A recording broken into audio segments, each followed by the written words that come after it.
Welcome to the Health Talk podcast, where evidence meets encouragement and information becomes transformation. I'm Dr. Ferris Corbett, alongside my colleague, Dr. Deidra Willis, and we want to thank you for joining us today. We don't take it lightly that you've chosen to spend this time with us. Here at Health Talk, our goal is simple: to provide you with clear, trustworthy, and practical health information so that you can make informed decisions about your life, your wellness, and the well-being of those you love. From public health to mental health, from prevention to healing, we believe knowledge is power, but wisdom is action. And together, we'll explore both. So, settle in, open your mind and heart, and let's take this journey toward health, hope, and wholeness together. Good evening, friends, family. Welcome back to Health Talk. I am your host, Dr. Ferris Corbett. Dr. Willis, again, is not with us tonight. It is Tuesday, August the 26th, and tonight we are tackling one of the most urgent issues of our time, and that is youth suicide prevention. To ground this sensitive but necessary conversation, let us begin with scripture. We've used this scripture before, so we find it befitting to use it in this segment as well. This is from Psalms, the 34th chapter, verse number 18, and this is from the NIV version. The Lord is close to the brokenhearted and save those who are crushed in spirit. This verse is a reminder that even in the darkest valleys, no one is ever truly alone. And with the right support, healing, hope, deliverance, they're all possible. But before we get into it, let's begin with our Did You Know fact. Did you know that suicide is the second leading cause of death among people ages 10 to 24? Did you know that? Ages 10 to 24, suicide is the second leading cause. I don't know about you, but to me, I find that very disturbing. Ages 10 to 24, suicide is the second leading cause among this age group. And also that the rates have climbed dramatically in the last 2 decades. But here is something powerful. Research shows that connectedness to family, school, and community is one of the strongest protective factors against youth suicide. That means prevention does not rest on one person, it is a community responsibility. Listen, I'm so glad you're here with us tonight. Of course, you know who I am. Again, I'm Dr. Corbett, and you are with us tonight here on uh, Tuesday, August the 26th, and we're doing our nightly podcast. So we're glad you're here to join us. All right. Are you ready? Do us a favor. Go ahead, like, tag, share. Let somebody know that Health Talk is on the line. And we have a very sensitive and a very interesting topic that we will be discussing on tonight. And we're so grateful and thankful that you've taken a few minutes of your time to join us here. Okay. Also, if you will, in the comment section in the chat, if you will, go ahead and drop us a message down there where you're watching us from. We'd love to hear from you and to know where you're watching us from. If you're watching us through the live, we appreciate it. If you catch us on the replay, hey, we appreciate it also. Okay. We're just grateful that you are joining us. whichever venue you take in live or replay. All right, so let's get into tonight. Now, youth suicide, it is not just about mental illness.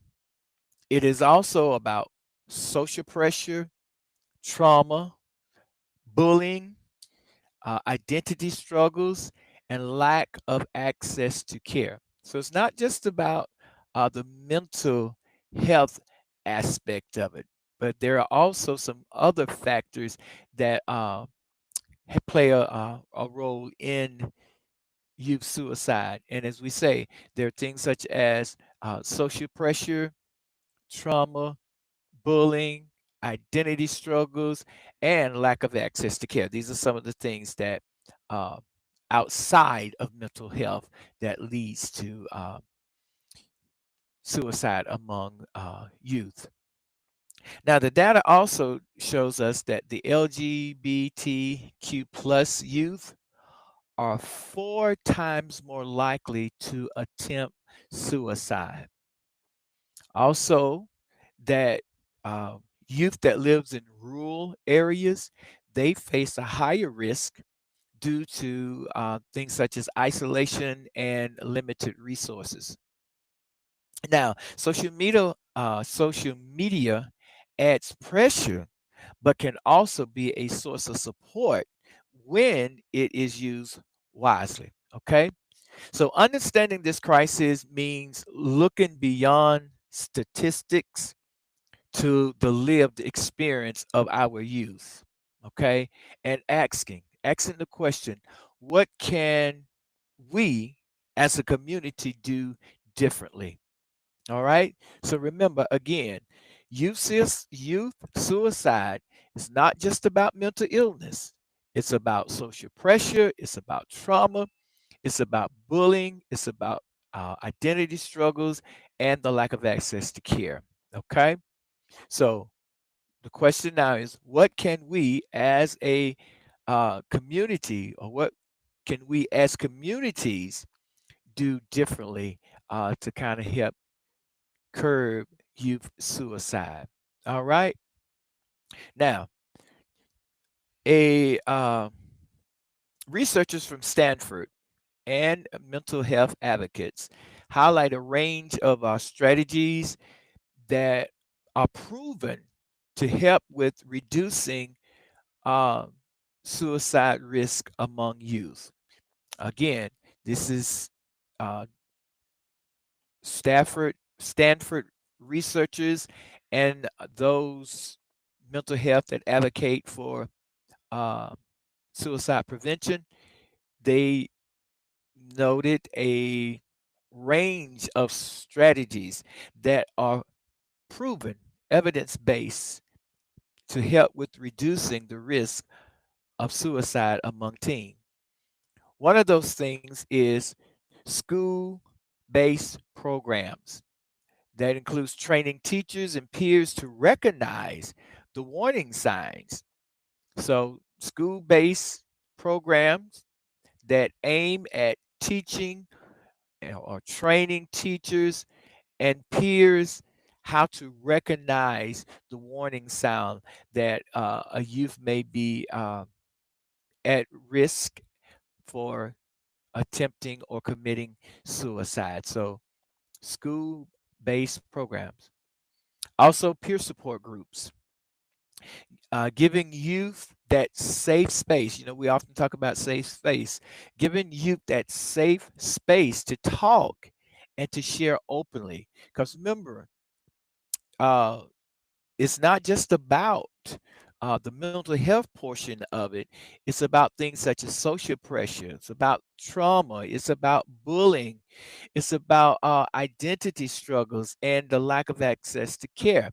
So having that support group, that place where they can have that safe space to have dialogue about, what they're dealing with, what they're facing, what they're going through, you know, and that safe space uh, doesn't always necessarily, which you would want it to be, with your parents. But if that be the case, that's not that safe space, then providing that safe space, giving that peer support group um, that they can have that discussion and to talk about their feelings, talk about what they're struggling with, talk about what they're going through. Also, family engagement, okay?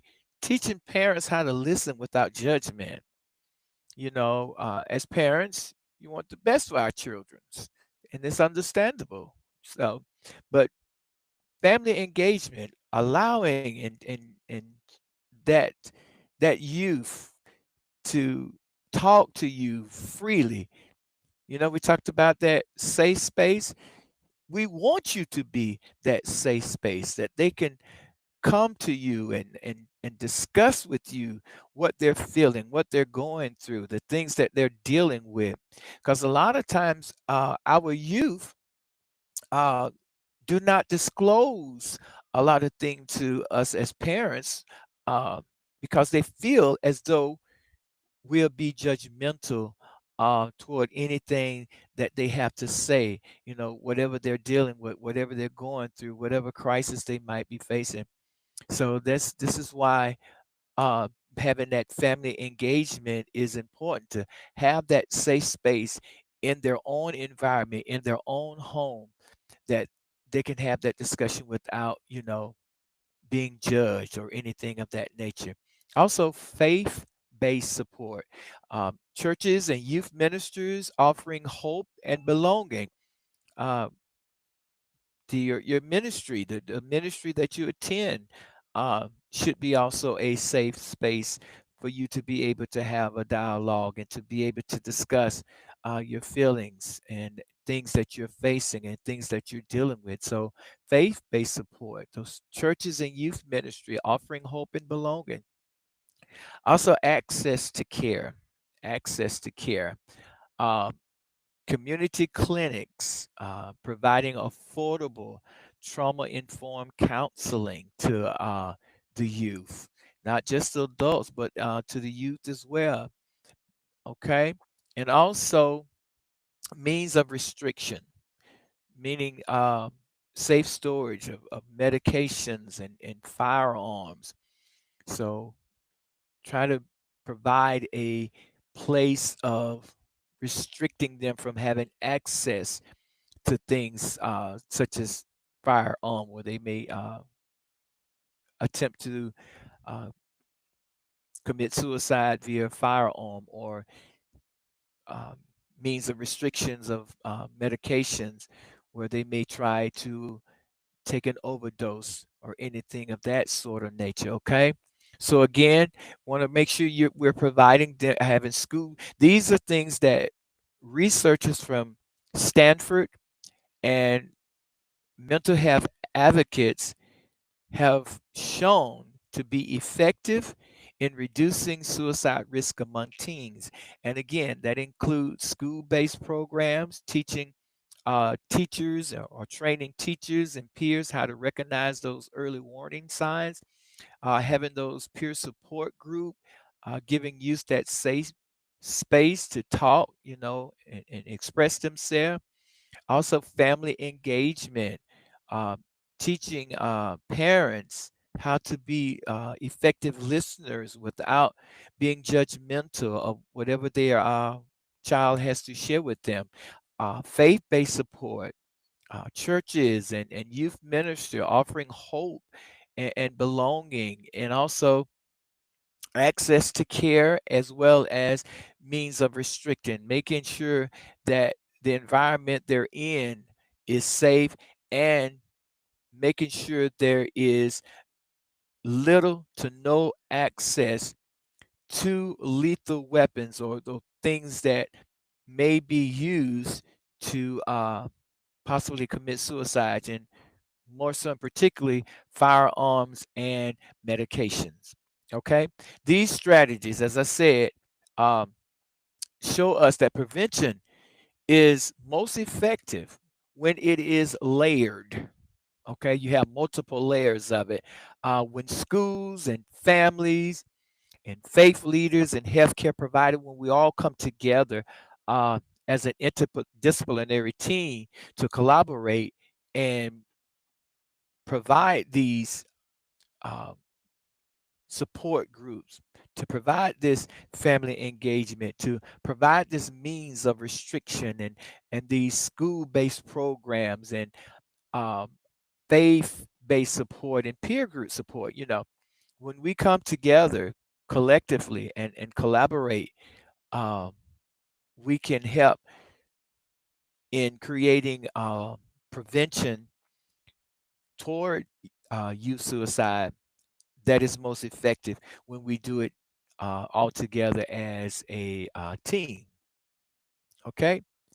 Now, here is where it gets personal. Okay. Prevention is not just about system, it is about each and every one of us. Okay. This is where, again, I say, this is where it gets personal because prevention is is not just about systems, it is about each and every one of us. Communities that uh,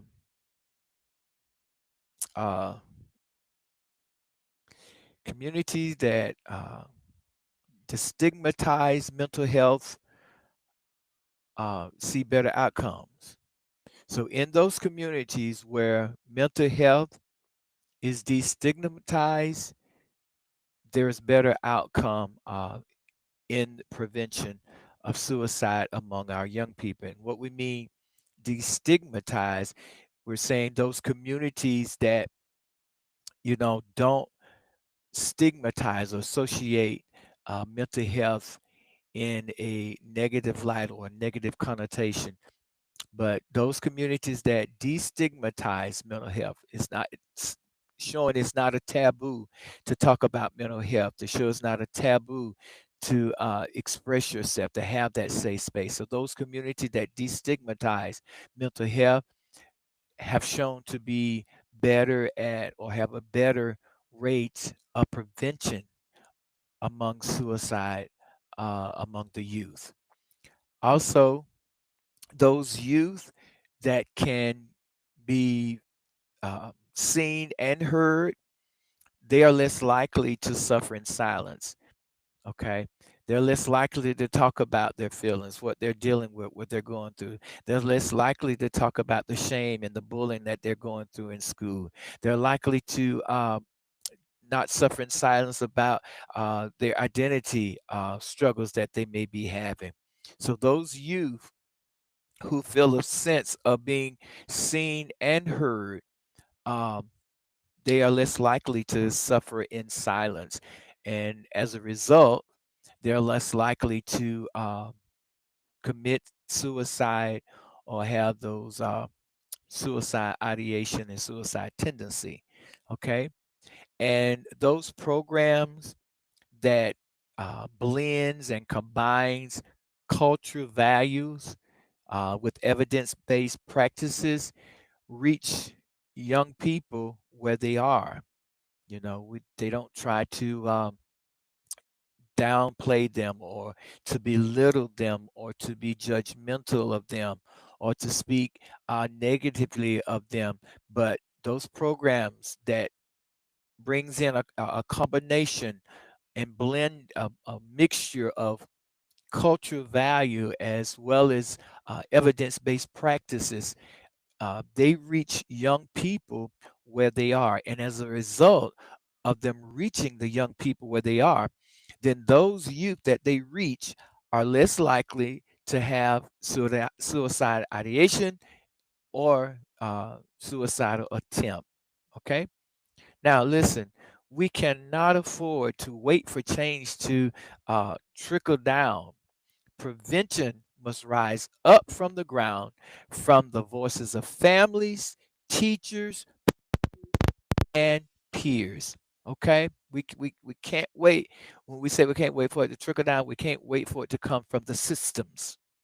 Okay? All right? So remember, I said at the beginning of this segment here, or this part here, is that this is where it gets personal. and that prevention isn't just about the system. So we don't want to trickle down from the system. It's about each and every one of us. Okay. So prevention must not trickle down from systems, but it must rise up from the ground, from the families, teachers, peers, and individuals of that caliber. Okay. To help curtail suicide ideation, suicide attempt, suicide tendency among youth.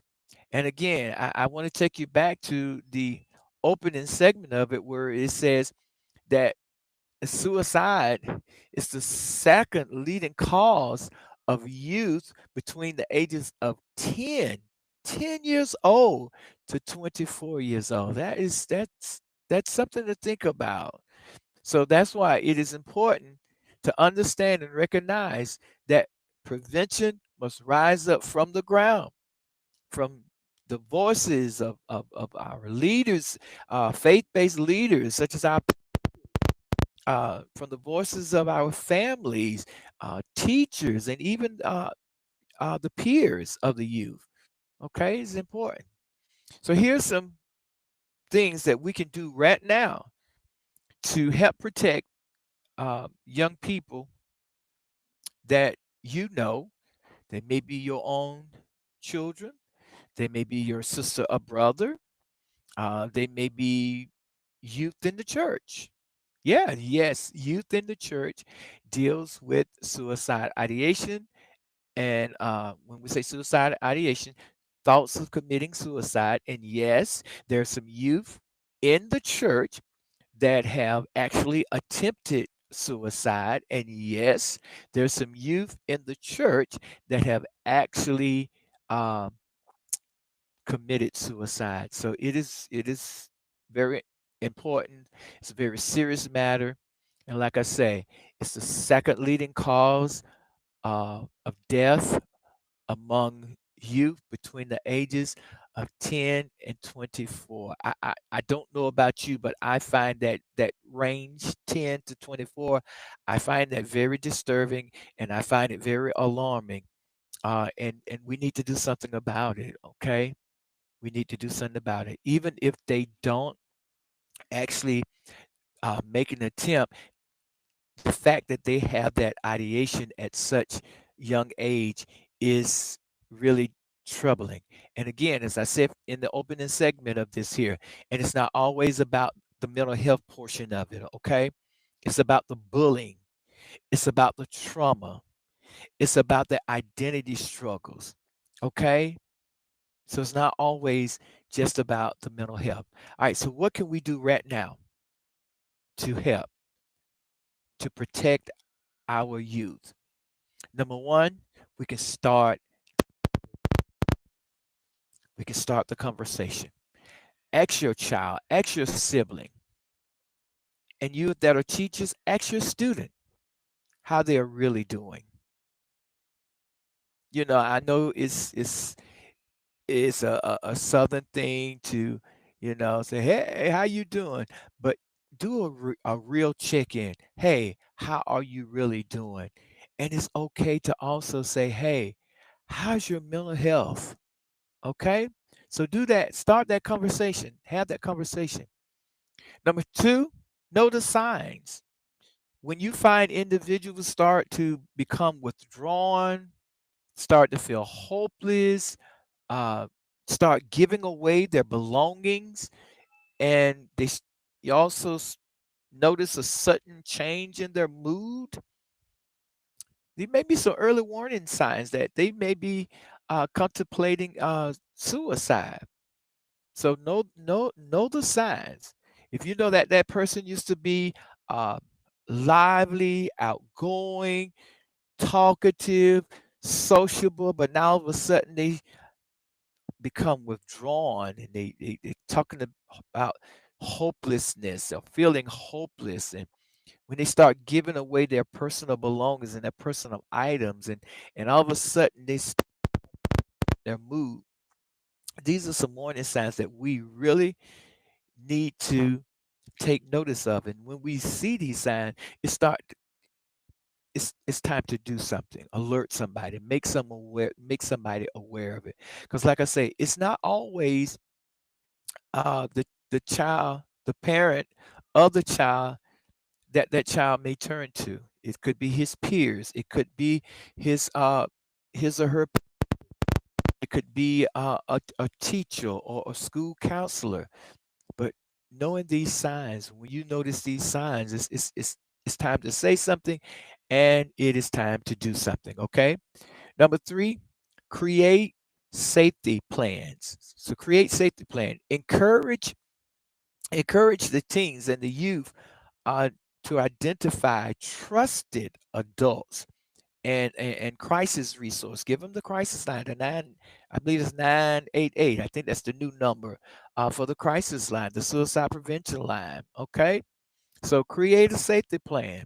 Encourage them to identify trusted adults. Those trusted adults become their safe spaces. Okay.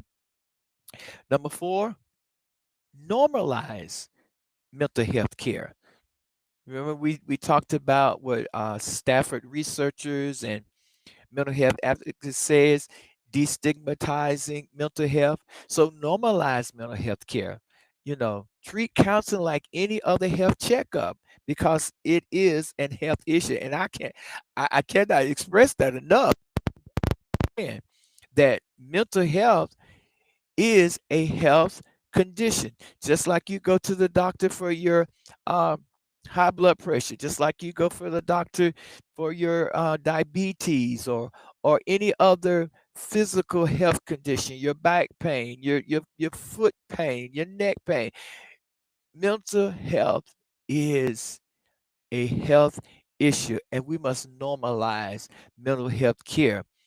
Okay, we must normalize it. We must talk about it.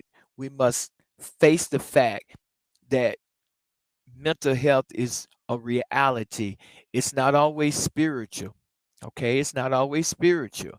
It's not always a spiritual warfare. It's not always demonic in nature.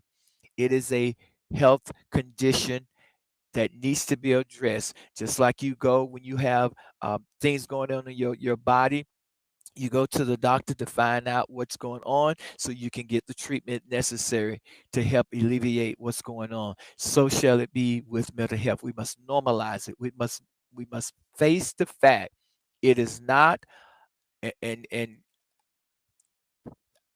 coming from someone that is versed in both sides, in the medical aspects of things and in the spiritual aspect of things.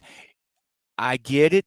It is not, and I need to keep stressing that it is not always um, satanic in nature. It's not always demonic in nature. It's not always a lack of faith. It's not. It's a mental health condition that needs to be addressed. And think about those things that I said. It could come from trauma. Some of our youth are dealing with traumatic events that they have undergone, that they have body. And the other night I talked about those hidden traumas last night. And a lot of our youth, a lot of our teens are dealing with traumatic events. They're dealing with identity struggles. And because they don't have that safe space, because they feel like they're going to be judged, this this play a toll on them mentally. And that's why I say normalize mental health. Sorry to get on that little soapbox, but so normalize mental health care. And also the last one, share resources. And I was correct. It's the 9888. It's the suicide crisis line. Share resources. Let them, provide them this information, and it's available 24/7. Uh, Someone that you can talk to if you're experiencing that heightened sense of suicide ideation, or you sensing that overwhelming feeling, or you feeling that overwhelming depression.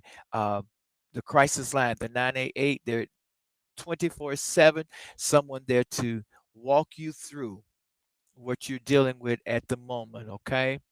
So share those resources, all right? Prevention starts with awareness, okay? But it becomes powerful through action. So start that conversation. Know your warning signs. Create that safety plan.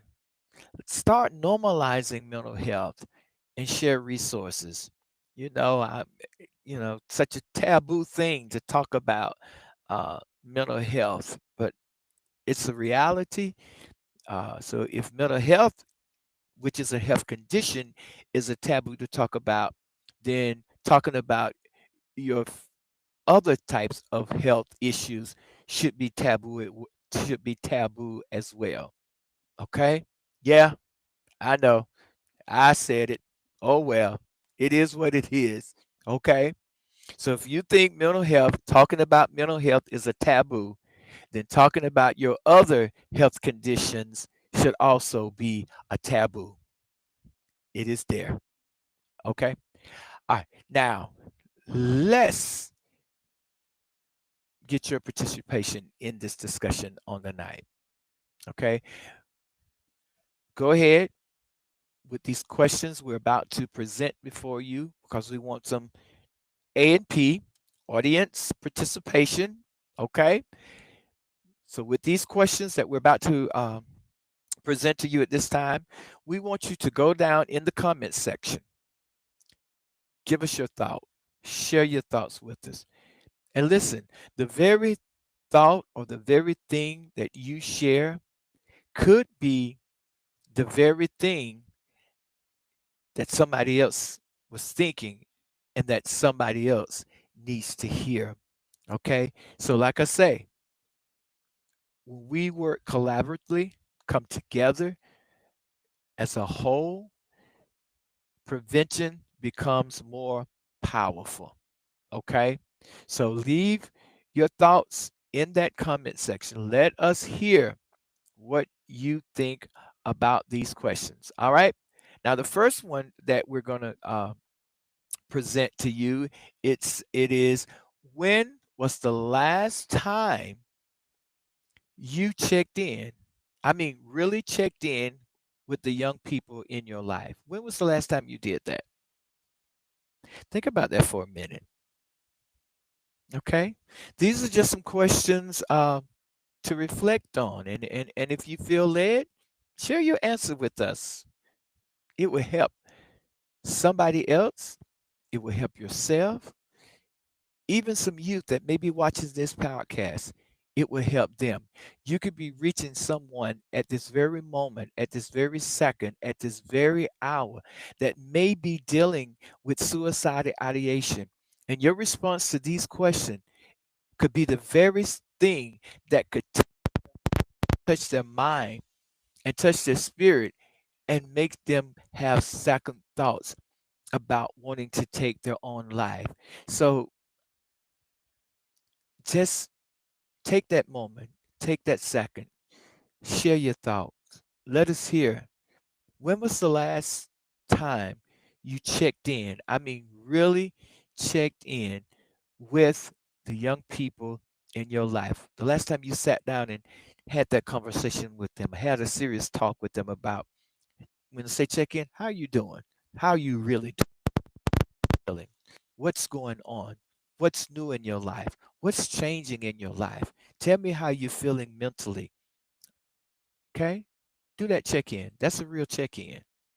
And it's okay to have that discussion and to have that discussion without being judgmental or have that discussion without speaking condescending to them, but just have a real conversation with them. Okay? All right. So, when was the last time you had a check in, a real check in with the youth that is in your life? The second thing we want to ask you now is, if you notice warning signs, those warning signs that we talked about earlier, if you notice them, what might keep you from speaking up and what would areas? Hmm? Think about it. And it may not be just your own child that you notice those warning signs with. It may be a neighbor's child. It may be one of your friends, one of your child's friend who's displaying those warning signs. It may be some youth from the church that is displaying those warning signs. So if you notice these warning signs, what barriers kept you from speaking up and what would help you overcome those barriers? I know in the political atmosphere that we're in right now, um, saying something to someone else child um, could spark some tension. I understand it. I get it. But if you notice these warning sounds with not just your own child, but if you notice these warning signs with some other children or child that is associated or in your child's sphere or atmosphere or surrounding, if you notice these warning signs, what's holding you back? What are those barriers that keep you from speaking up? And what would help you overcome those barriers? Okay? Think about that. Because remember, we've said that prevention must start from the ground up and not for us to wait till it to trickle down. All right? The next question that we want to propose to you or present to you is, how might your school, your church, your community group play a role in creating safe spaces for youth? Hmm? So how can your school, how can your church or your community group play a role in creating safe spaces for youth? Again, providing that space, truly discuss how they really feel, truly discuss what they're dealing with, what they're feeling, what they're experiencing. Get to talk about something that may have occurred in their life in the form of trauma that they never really had an opportunity to talk about, but they and they carry it on the inside. And that safe space is that space where there is no judgment, there is no condescending tone of voice, there is no judgmental uh, environment or anything of that nature. It's that safe space for them to allow themselves to be themselves and provide that avenue, that venue, that road to freedom and deliverance. Okay? And the last thing we want to ask you, excuse me, the last thing, I'm sorry, I went to that question. Last thing we want to ask you is, what small step, small step, what small step could you take this week to strengthen the connection and reduce isolation for a young person you know? Hmm? Hmm? What small step could you take this week to strengthen the connection and reduce isolation for a young person you know? It could be your child, it could be your friend's peer, it could be someone from the church, it could be your neighbor, it could be the child down the street. But what small step can you take this week to strengthen the connection and to reduce the isolation for a young person you know? Okay? Remember, these are not questions of judgment, they're questions to spark action and to create change. Okay? So think about those questions. Think about them. Leave your answer in the chat, in the comment section. Leave your answers there so that someone who might catch this on replay long down the line can see your response and spark that ray of hope for change, for deliverance, for healing, for hope, and rescue them from attempting suicide or having suicide ideation. Okay, again, suicide among the youth between the ages of 10 to 24, suicide is the second leading cause among that age group. And to me, that is very disturbing. I don't know about you, but it's disturbing for me. All right. Remember, do me a favor if you don't mind to let us know. Let us know where you're watching us from. You can leave that in the chat in the comment section as well. Just let us hear from where you're coming, watching us from, or viewing this here podcast, whether it's live or whether you're catching the replay. Please, please, please, please, let us hear where you're watching us from. Okay. All right. So tonight's conversation on youth prevention is brought to you by He Cares Training and Education Center LLC. And at He Cares, we believe prevention is everyone's responsibility. Okay? That is why we offer trauma informed workshop, we offer wellness coaching, and we offer support groups. And they are designed to equip parents, educators, faith leaders, and communities with the tools uh, they need in order to recognize warning signs, to respond with compassion, and build environments where young people feel safe and valued. Now, to learn more about how He Cares Training and Education Center can help you, help a youth, help your community, help your ministry, or help you as an individual. How can you do that? We're going to put that information on the screen here in just a minute. You can send us an email, or you can go to our website. And on the website, we have a discovery appointment thing. So you can set up a discovery appointment with us, or you can simply send us an email. But the best way, if you just go ahead, go to our website and schedule that discovery appointment.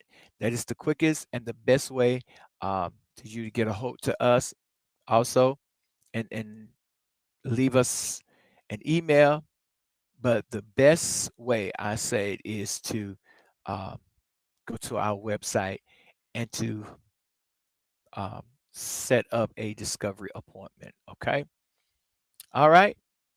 So again, to learn more about how we can help you, your community, your ministry, or what have you, please go to our website, set up that discovery appointment, or send us an email. Either way, we want to hear from you. Okay? Again, suicide is preventable.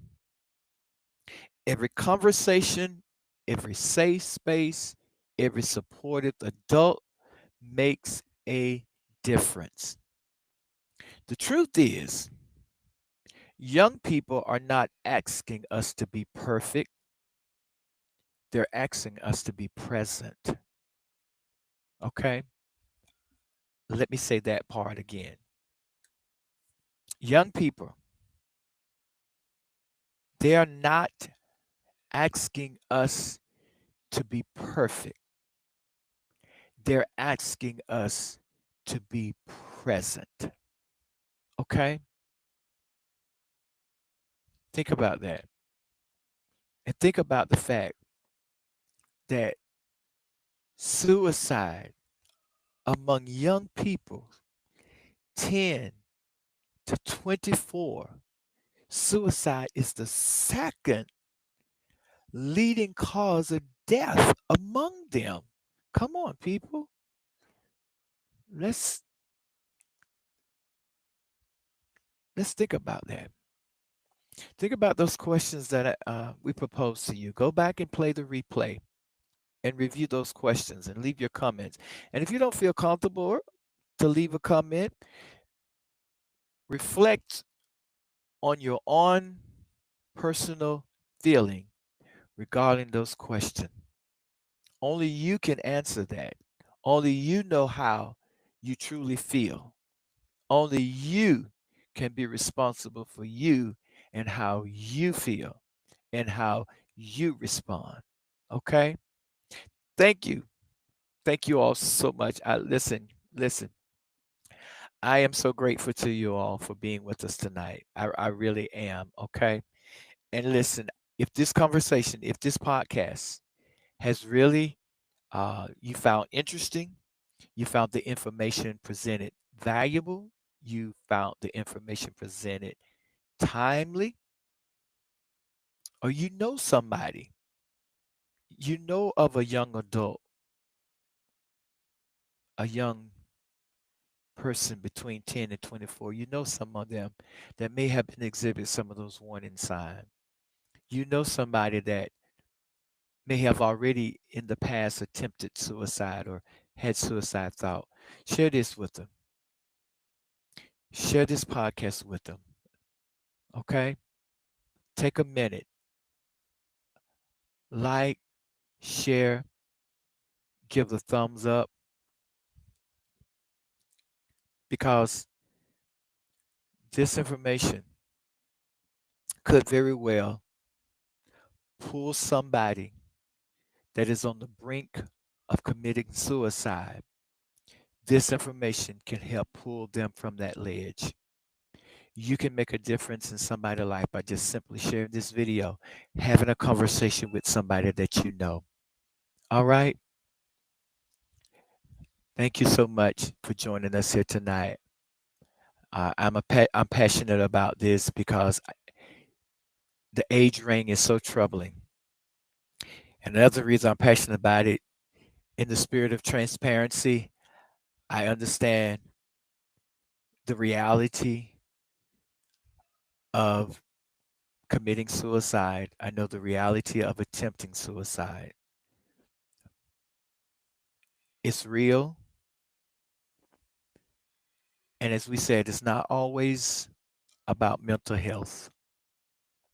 It's about trauma, peer pressure, identity struggles, bullying, and things of that nature. So this is somewhat personal to me. Okay. All right. Again, please take the time, share this information. Share, share, share. Okay. All right. Now, tomorrow night, 8 p.m., we'll continue this journey by exploring nutrition equality and food desserts. Another public health challenge with real solution. All right. Thank you for joining us tonight. Don't forget, listen, like, share, tag, thumbs up, okay? All the whole 9 yards. If you're not following us on our Health Talk Facebook page, please head over to Facebook and follow us on Facebook, Health Talk. And if you're not subscribed to our YouTube channel, please head over there and make sure you subscribe to our YouTube Health Talk channel. Make sure you hit that bell so that you can get notification each time that we come on live or when we upload new material, new content. Okay? Again, thank you all so much for joining us here on Health Talk.